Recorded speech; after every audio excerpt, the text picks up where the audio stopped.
This is Sabrina and Jake's sheep brain dissection video. We will be identifying various structures within the brain and describing their function in the nervous system. Before we began dissection, we identified the major surface regions of the brain. This image depicts the cerebral cortex. The cerebral cortex is the outermost covering of the brain. As shown in the image, the cerebral hemisphere is the beige-colored area of the brain. The cerebellum is located below the cerebral hemisphere, as indicated by the color red. It coordinates the timing for skeletal muscle activity, controlling balance and equilibrium. The brainstem is indicated by green. It regulates autonomic behaviors such as breathing, blood pressure, etc. The diencephalon, also known as the interbrain, is contained within the cerebral hemisphere and is indicated by the color purple. This is the frontal lobe, this is the parietal lobe, this is the occipital lobe, and this is the temporal lobe. The frontal lobe contains the primary motor area, which is responsible for controlling voluntary skeletal muscle movement. It largely dictates muscle that requires fine motor control, such as those in the face, mouth, and hands. This is our first area of interest because we wanted to learn how humans socialize and choose sexual partners. The frontal lobe is associated with social and sexual behaviors as well as attention. The occipital lobe is our second area of interest. We were fascinated by the phenomenon of color blindness, and we wanted to learn more about the physiology behind it. Through our research, we learned that the occipital lobe interprets visual stimulus and is associated with the interpretation of color and recognition of physical objects. The temporal lobe is our third area of interest. We wanted to learn more about memory formation. Through our research, we discovered that the hippocampus, which is a structure within the temporal lobe, is heavily associated with memory formation. However, it is important to note that memory formation is a very complex function of the brain and involves many more areas than just the hippocampus. The gyri of the cerebrum is an elevated ridge of the cerebral cortex tissue. Here, Sabrina is cutting along the longitudinal fissure, splitting the left and right hemispheres of the brain.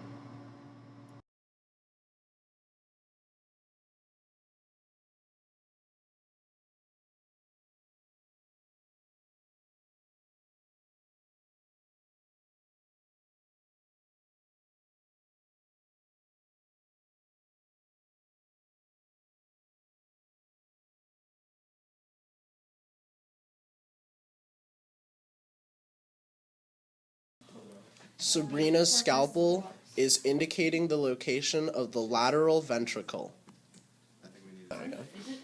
This is the spinal cord.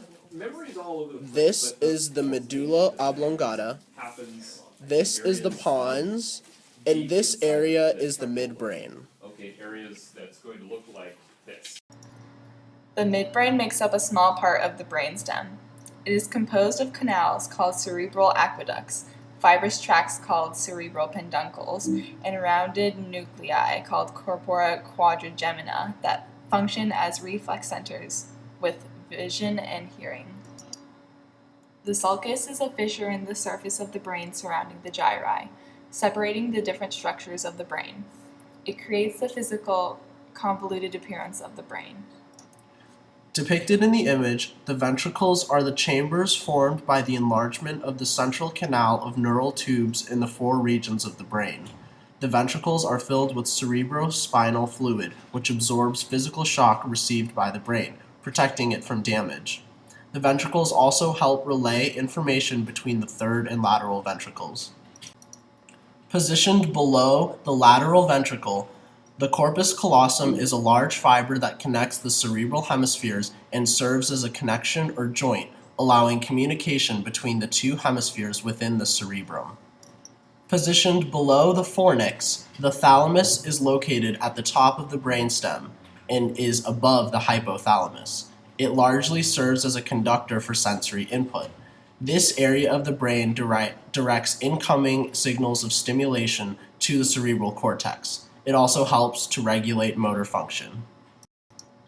The hypothalamus is located below the thalamus and composes the base of the diencephalon, or the inner brain. It helps regulate the pituitary gland and various other vital functions, such as maintaining body temperature, water balance, and metabolism.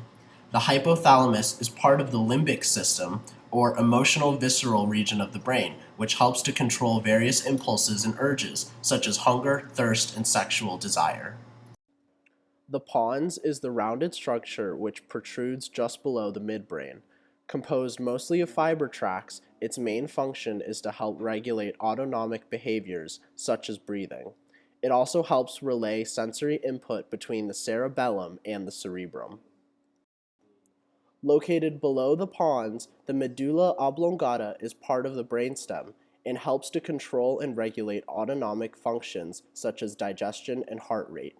In addition, it helps to relay input and signals between the brain and spinal cord due to its position on the brainstem. This concludes our video identifying the structures of the brain. Thanks for watching.